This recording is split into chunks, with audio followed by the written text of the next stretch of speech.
préparé une vidéo qui porte essentiellement sur la modélisation et le dimensionnement d'une panne métallique qui constitue un élément de la toiture pour une charpente métallique.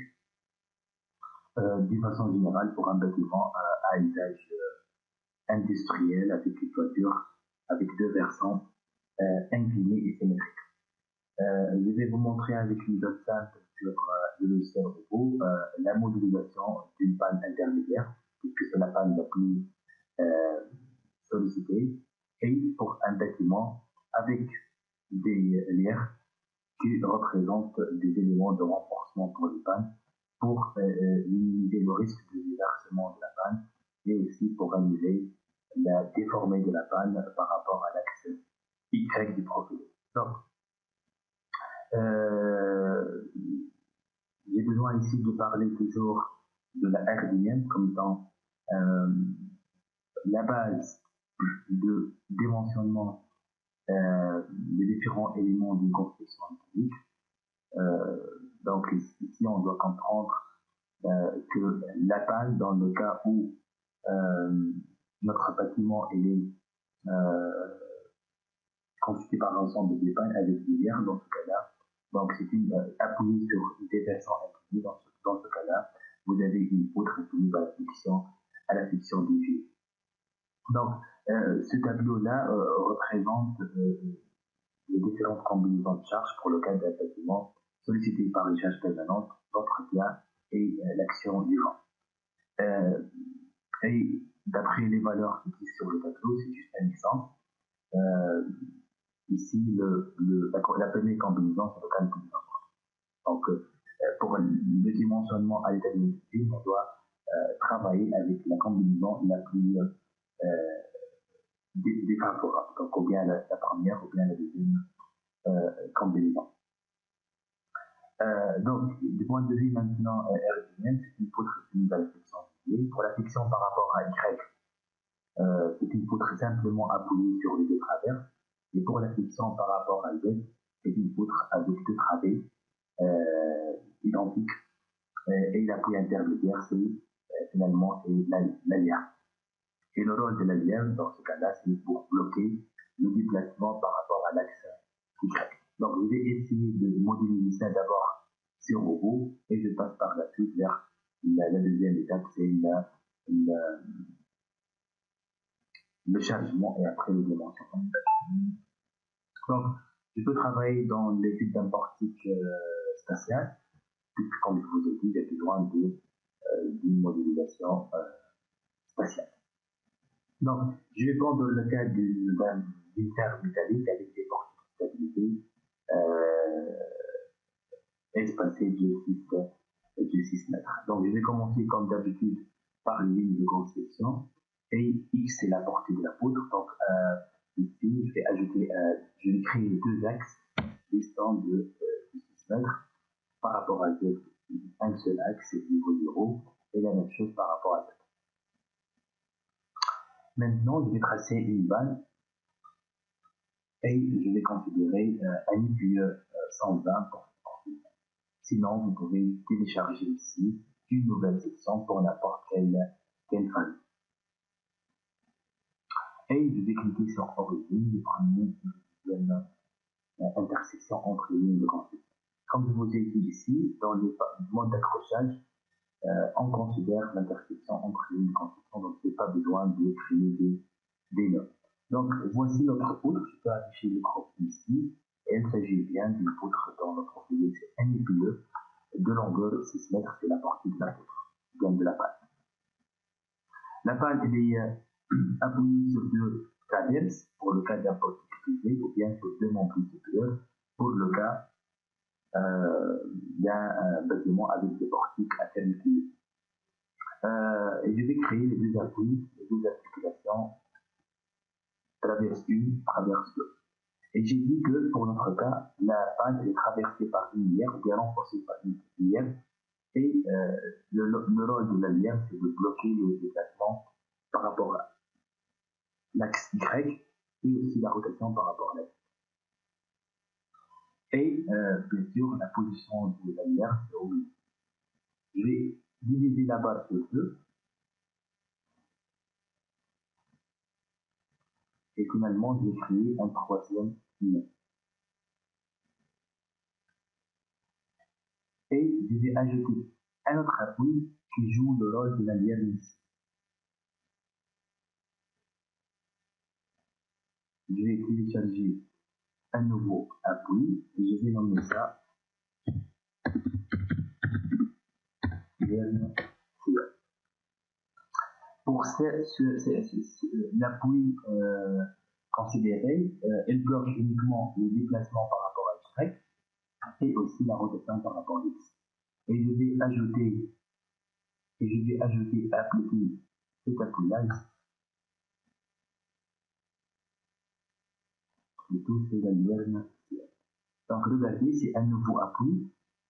Son rôle, c'est pour bloquer le déplacement par rapport à Y et aussi débloquer la rotation par rapport à X. Donc, maintenant, on a une poutre de longueur 6 mètres, simplement appuyée de deux côtés, ainsi qu'avec un appui qui bloque le déplacement par rapport à X, et comme si j'ai une panne intermédiaire d'une charpente métallique renforcée par une liane. Donc, pour le chargement, ce tableau-là représente le charge par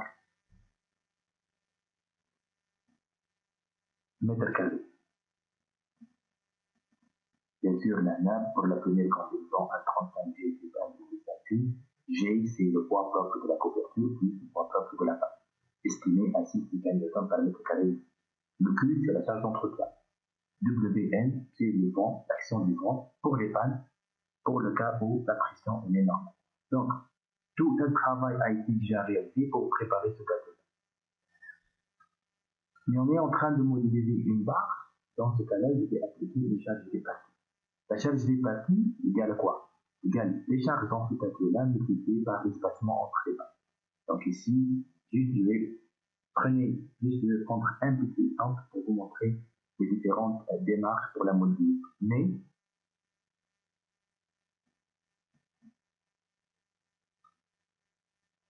vous préparez d'abord ce tableau-là. L'unité des charges, c'est par mètre carré, multiplié par l'espacement pour avoir les charges appliquées sur les pattes. Et comme je vous ai dit, puisqu'il s'agit bien d'une poutre appuyée sur un plan incliné, dans ce cas-là, vous avez deux composantes pour la charge, QY et QZ. QY, elle va engendrer un moment par rapport à Z, et QZ, elle va engendrer un moment par rapport à Z. Dans ce cas-là, c'est une poutre qui est soumise à la flexion dV. Du point de vue de sollicitation, vous avez ici le diagramme des forts tranchants et moments propulsants pour la flexion par rapport à Y et pour la flexion par rapport à Z. Poutre simplement appuyée pour la flexion par rapport à Z, l'appui gauche et droite sont les traverses. C'est la même poutre, mais pour la flexion par rapport à Z, on va considérer une poutre à deux travées et l'appui intermédiaire, c'est la liane. Je reviens ici, je vais vérifier d'abord les unités de force et je vais changer l'unité de force en unité de force.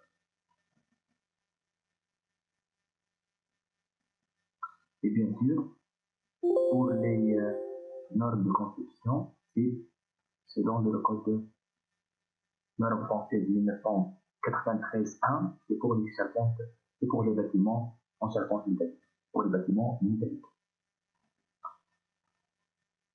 Ok, donc je vais commencer d'écrire une charge, puisque là, ici, je vais prendre par exemple ici ce tableau-là.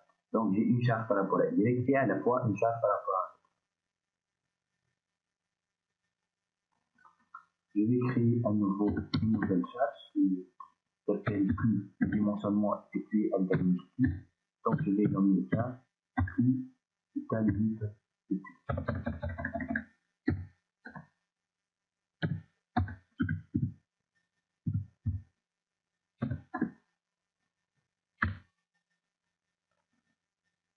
Et je vais définir la charge. Il s'agit bien d'une charge sur une barre répartie uniforme sur toute la longueur de la poutre. Je vais prendre pour Y, par exemple, moi 6 qui charge par mètre linéaire et moins 200 pour la charge par rapport à Z. Comment j'obtiens ces deux valeurs-là, de la charge par rapport à Y et de la charge par rapport à Z? sont les valeurs dans le tableau de combinaison par mètre carré multipliées par l'espacement entre les pannes.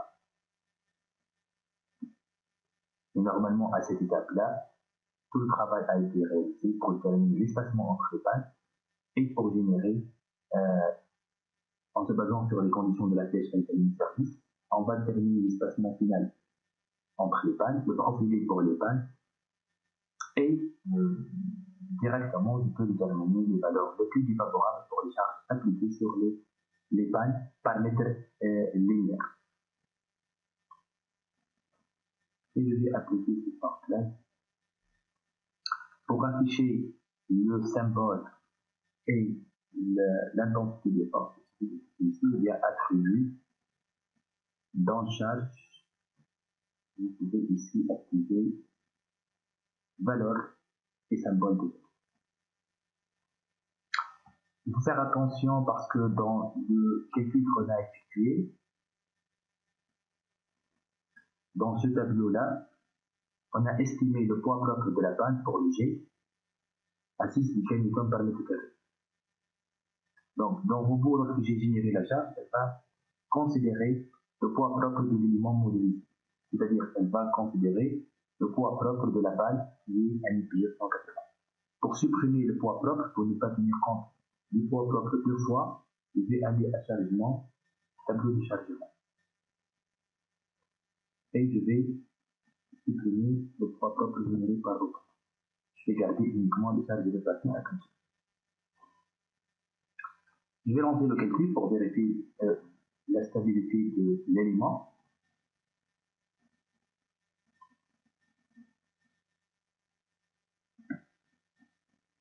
J'ai aucun problème. Stable. Et je peux exploiter les résultats maintenant. Qu'est-ce que je vais afficher? Je vais comparer les résultats par rapport à ces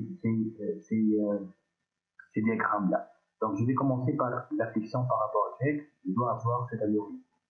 Donc, le résultat diagramme base, MY, et voici une poutre isostatique avec un diagramme parabolique. Et je peux afficher l'intensité d'un paramètre de description et je peux afficher la valeur de moment. Ici, c'est en kilonewton par mètre.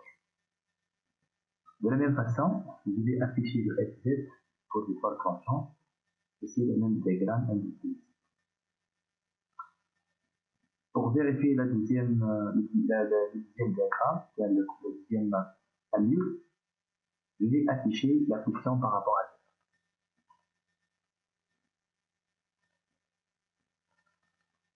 Et vous avez ici une poutre à détraver pour la friction par rapport à ça. La même allure, ainsi que les fois de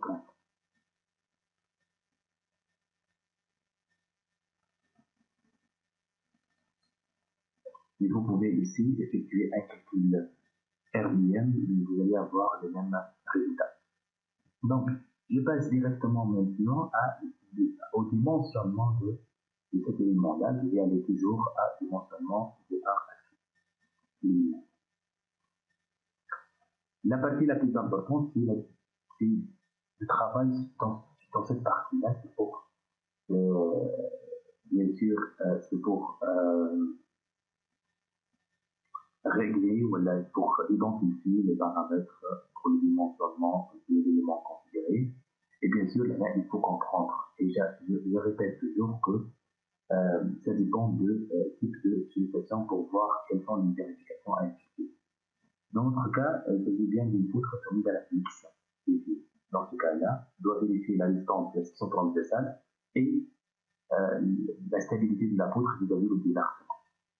Donc, le risque de flambement n'existe pas dans ce cas-là parce que c'est une poutre qui est soumise à la friction déviée. Dans cette vidéo-là, je vais rester uniquement dans les vérifications nécessaires pour vérifier, ou les conditions nécessaires pour vérifier la résistance de la section transversale de cette poutre-là. Et dans la prochaine vidéo, je vais continuer avec le déversement et je vais expliquer et je vais détailler quand et comment je dois vérifier la stabilité de cette poutre ou bien d'une façon générale d'un élément vis-à-vis du déversement. Donc, je vais créer un nouveau type et je vais nommer ça panne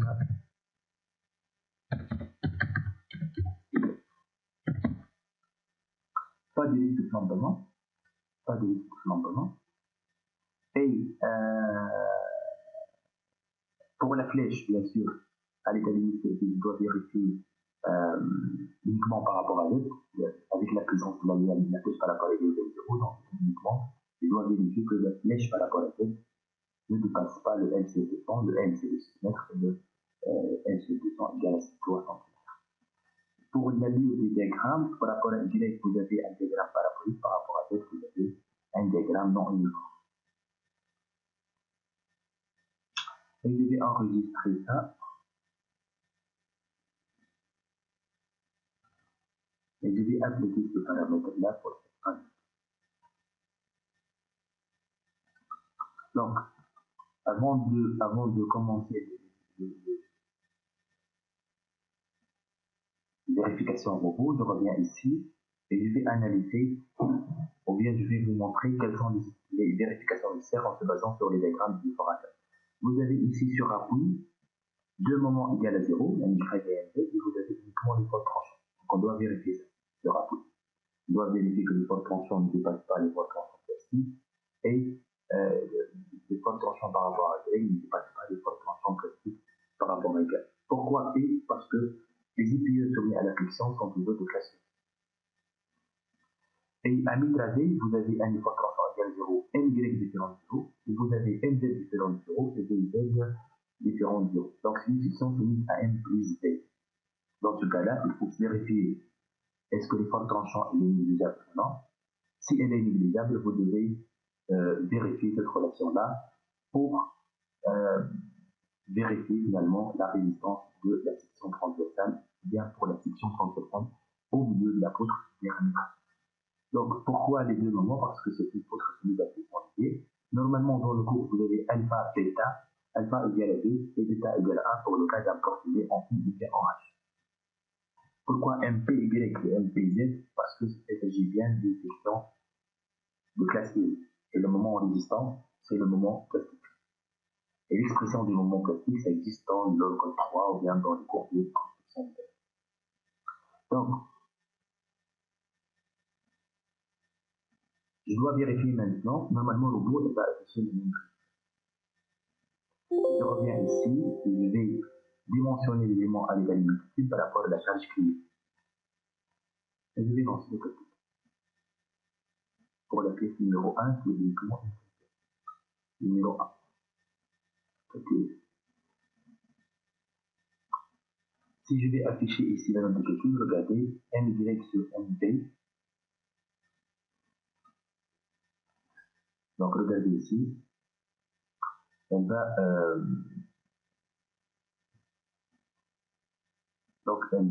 vérifier la relation MY sur MV carré plus MV sur MVZ de là.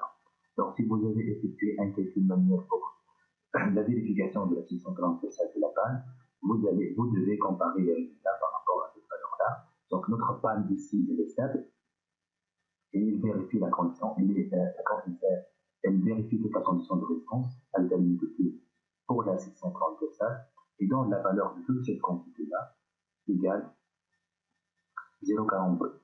Donc, si vous allez effectuer un calcul manuel, vous devez avoir la même valeur. Donc, il affiche ici les moments, les sollicitations, et ainsi que les moments et les forts tranchants résistants. Vous pouvez comparer avec le calcul manuel, ainsi que le contrôle de la section, bien la vérification de la section transversale. Donc, l'objectif de cette vidéo-là, c'est de vous montrer la démarche pour le dimensionnement, mais comme je vous ai dit, vous pouvez, pour bien apprendre ça, vous pouvez appliquer un exemple, bien chercher un exemple, appliquer toutes ces vérifications-là manuellement et comparer les résultats obtenus par le logiciel robot. Et dans une deuxième étape, je vais vous montrer, à part la vérification de la résistance transversale, on doit aussi vérifier la stabilité de l'élément vis-à-vis du pilar. Je vous remercie.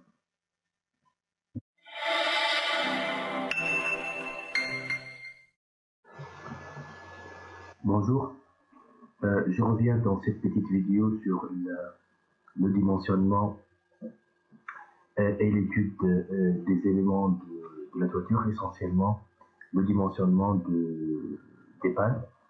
Et donc, je vous ai montré dans une ancienne vidéo la méthode ou bien les démarches sur robot pour vérifier la condition de résistance de la panne qui est considérée comme étant un élément soumis à la flexion déviée. Donc, le panne, c'est un élément qui est appuyé sur une traverse inclinée et donc elle est soumise à la fois à une charge QY et QZ. Et vous avez dans les différents cours la méthode pour déterminer ces charges. Donc, c'est un élément qui est soumis à la flexion déviée.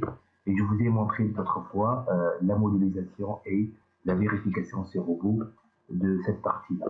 Comme je vous ai dit, pour différents éléments,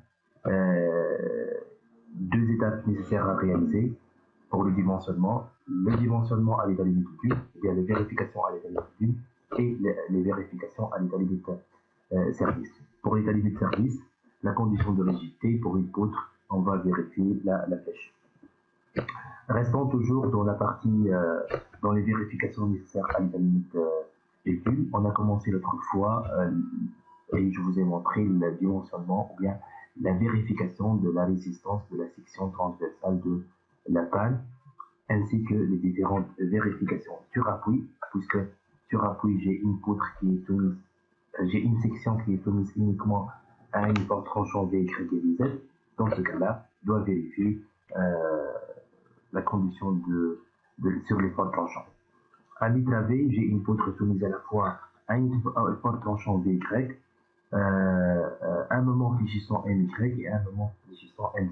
Donc dans ce cas-là, c'est une poutre qui est soumise à la flexion déviée plus un effort tranchant. On doit vérifier cette relation. Et bien sûr, cette relation-là, c'est pour le cas d'un profilé en IPE ou bien en HEA. Si je reviens sur robot, on a créé un fichier pour le panne. Dans ce cas-là, on a désactivé la vérification vis-à-vis du flanquement, parce que c'est une poutre qui est soumise à la flexion, et on a enregistré ce fichier-là, et on a appliqué ça pour la panne considérée. Si je lance le calcul,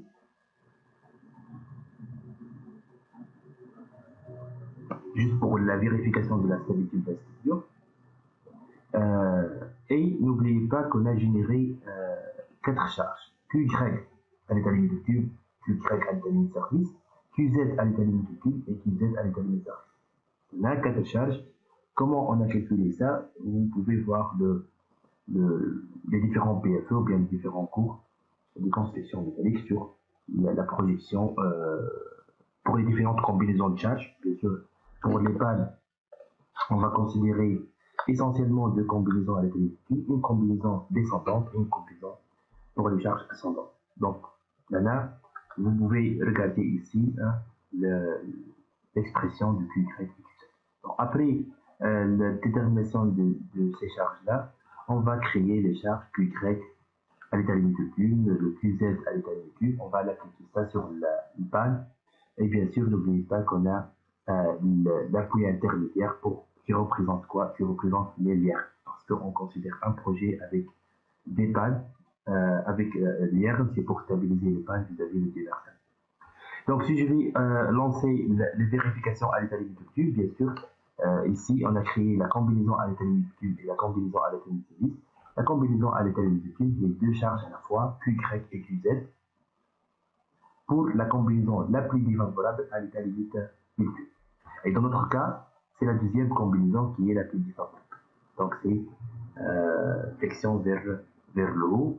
La combinaison qui contient le vent, c'est la combinaison la plus défavorable. On a calculé QY, QZ, on a appliqué ça dans le robot et on a généré une combinaison manuelle pour rassembler les deux charges à la fois. Donc, si je lance le calcul, je vais lancer le calcul par rapport à la combinaison 5. Et dans ce cas-là, je vais vérifier uniquement la résistance de la section transversale. Un IPE 140 largement suffisant. Et voici la condition 1 qui a été déjà vérifiée. Et c'est déjà la relation indiquée ici. Donc, jusqu'à maintenant, vous pouvez vous pouvez effectuer un calcul manuel et vous pouvez vérifier le calcul manuel, vous devez avoir le même résultat que robot. Mais l'objectif principal de cette vidéo-là, c'est pas ça. Je vous ai montré ça l'autre fois, mais je vais ajouter une autre vérification à l'état minuscule parce que, comme je vous ai dit, l'inconvénient majeur de construire en acier, c'est la sensibilité de ces éléments-là, ou bien des poutres métalliques, vous avez les instabilités élastiques telles que le flambement et le déversement. Et pour le cas des poutres soumises à la friction, on doit vérifier le déversement. Pourquoi je vais vérifier le déversement pour le pad? Parce que j'ai dit que la combinaison la plus défavorable, c'est la combinaison numéro 2, G plus 1,8 WR. Donc il s'agit bien de la flexion vers le haut. La flexion vers le haut, c'est-à-dire la semelle inférieure de IPE 140, elle est comprimée. La partie inférieure de la semelle inférieure, ou bien, puisque c'est une section symétrique, donc le fibre neutre se trouve en H sur 2, c'est-à-dire il passe par G. Et dans ce cas-là, vous avez la moitié inférieure de la poutre soumise à la compression. Et dans ce cas-là, le risque de déversement existe et on doit vérifier le déversement. Imaginez que la première combinaison, c'est elle qui est la plus défavorable. Dans ce cas-là, vous avez la semelle inférieure libre déjà tendue. Et dans ce cas-là, je n'ai pas besoin de vérifier la résistance de la poutre vis-à-vis le déversement. Dans notre cas, on doit vérifier la résistance ou bien la condition de résistance pour le cas d'une poutre soumise à la flexion et pour le déversement. Mais d'abord, par rapport à quelle charge, j'ai dit que dans notre cas, on a ajouté ici une lière. Et la lière, c'est pour stabiliser le pas. Dans ce cas-là, le déversement elle est engendré uniquement par le moment MY. Et donc, je vais considérer uniquement ici le QZ avec un multitude comme étant une charge pour notre poutre parce que le pas elle est stabilisé par des lières et dans ce cas-là, uniquement le MZ qui doit être considéré. Pour tenir compte, pour que Robot vérifie cette poutre-là vis-à-vis le déversement, je reviens ici à l'ancienne fiche et je vais activer ici la vérification vis-à-vis du déversement. Deux paramètres à modifier. La première, c'est le niveau de chargement. On sait que la couverture elle est appuyée sur la semelle supérieure de la panne. Donc le niveau de chargement, c'est le niveau supérieur de la semelle supérieure. Et vous avez ici un coefficient de déversement. Et j'ai dit que on doit tenir compte ici de Kz, le flambement par rapport à Z de la poutre. Mais vous avez un appui intermédiaire. C'est la lière. Donc la panne, elle va flamber par rapport à Z sur la moitié de sa longueur. Je vais mettre ici le 0,5. Enregistré et automatiquement elle sera affectée à cette poutre-là. Du point de vue vérification vis-à-vis du déversement, j'ai dit que je vais vérifier le déversement uniquement par rapport à QZ qui va engendrer un moment par rapport à Y. Parce que le panne, elle est stabilisée par des liens selon Y. Et donc, MZ n'a aucun effet sur cette panne-là. Donc, je vais regarder uniquement MY. La charge, elle est appliquée sur la semelle supérieure et la longueur de flambement égale à 0,5 par rapport à Z à cause de la présence des liens. Et je lance le calcul. Dans ce cas-là, il va vérifier ici le déversement cette fois-ci. Il faut regarder cette partie. MY sur MDR, D égale à 0,88.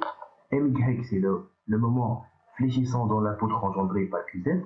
Et le MDRD, c'est le moment de résistance vis-à-vis le déversement de cette poutre-là qui dépend de plusieurs paramètres, y compris les caractéristiques géométriques de la section transversale de la nuance d'acier et les conditions de sécurité. Pour vérifier en même temps le calcul manuel, vous avez ici le moment M critique nécessaire pour calculer le lancement réduit. Je vais vous montrer ça dans la partie déversement. Voici M critique, c'est toute cette relation-là.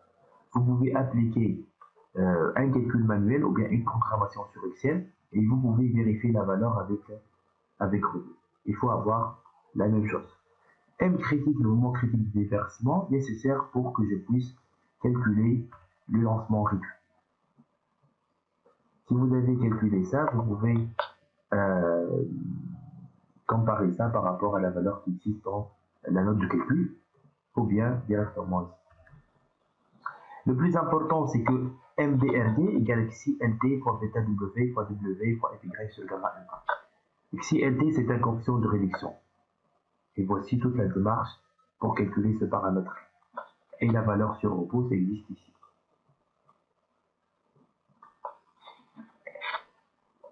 Bêta W, c'est le module de résistance efficace sur le module de résistance plastique.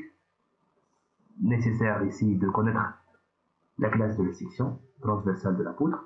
WPY, c'est le module de résistance à la friction plastique. FY, c'est la limite d'élasticité. Vous connaissez l'anion d'acier F235, donc FY égale 2350 kN par cm carré. Et gamma M1 égale à 1,1. Il faut faire attention. Gamma M1 égale à 1,1, c'est un coefficient de sécurité. Dans le robot, par défaut, elle va prendre la valeur égale à 1. Je vais vous montrer ça. Donc, résultat détaillé, vous avez tous les paramètres utilisés par robot pour vérifier ici. Donc, gamma M1 égale à ici. Donc, pour modifier ce paramètre-là, je reviens à outil préférence de la tâche. Et dans la norme de conception pour les structures en acier aluminium, cliquez sur gamma M1 ici. Copiez vers le jeu utilisateur pour que vous pouvez modifier cette valeur-là. Maintenant, 1,1, OK. Donc, outil préférence de la tâche. Pour la norme de conception, c'est un. On n'a pas modifié. Copier vers le jeu utilisateur. Je peux modifier maintenant. Il s'agit bien de 1,1. Entrée et après OK. Je lance le calcul de nouveau. Et ici, je vais vérifier ici dans résultats détaillés. Je vais trouver que gamma M1 égale à 1. Maintenant, vous avez un résultat pour vrai. Mais j'insiste toujours sur la vérification avec le calcul manuel. Vous avez toutes les formules ici. Et vous pouvez vérifier les valeurs manuelles par rapport aux valeurs trouvées par vous. Vous avez ici MBRD égale 902,14. C'est le moment de résistance de ville de versement qui est égal à toute cette quantité. Calculez paramètre par paramètre et vous pouvez vérifier ça. Mais comme je vous ai dit, le plus important, c'est le calcul manuel. Il nous aide beaucoup à comprendre qu'est-ce qu'il est en train de faire au robot et pour saisir les paramètres correctement. Donc, c'est ça. Donc, on doit vérifier le déversement pour une poutre soumise à la friction. Si la friction est vers le haut, c'est-à-dire, je vais regarder la partie comprimée là où le risque de déversement existe. Donc, vous avez ici, comme je vous ai dit, la vérification nécessaire pour le déversement. Il faut vérifier que le moment résistant MY inférieur au moment MY engendré par QZ inférieur au moment de résistance vis-à-vis du déversement qui égale à un coefficient de réduction XILT à calculer en utilisant cette formule-là qui dépend de phi LT et qui dépend aussi de lambda LT bar. Donc on doit calculer M critique, les autres sont des caractéristiques géométriques, physiques et mécaniques, et aussi en fonction du phi LT qui dépend de lambda LT bar et dépend aussi du facteur d'imperfection généralement égal à 0,21 pour des profilés laminés tels que les IPE 140. Bêta W, comme je vous ai dit, c'est le rapport, et puisqu'il s'agit bien d'un IPE d'une section de classe 1 pour l'IPE 140, mise à section c'est toujours une section de classe 1, donc bêta W égale à WPL Y, pour voir le catalogue IPE pour le module de résistance à la friction plastique. FY, c'est l'anion d'acier, gamma M1 égale à 1,1. Calculez ça et vérifiez ça avec le robot. Reste toujours, dans notre cas, le IPE 140 et vérifiez les deux, la condition de résistance à l'état limite dessus de la section transversale ainsi que la résistance vis-à-vis du déversement. Donc c'est bon. Mais, comme je vous ai dit, on doit vérifier la condition de résistance par rapport les deux charges à la fois, et on doit vérifier le divertissement par rapport à QZ à l'état limite et Q. Merci.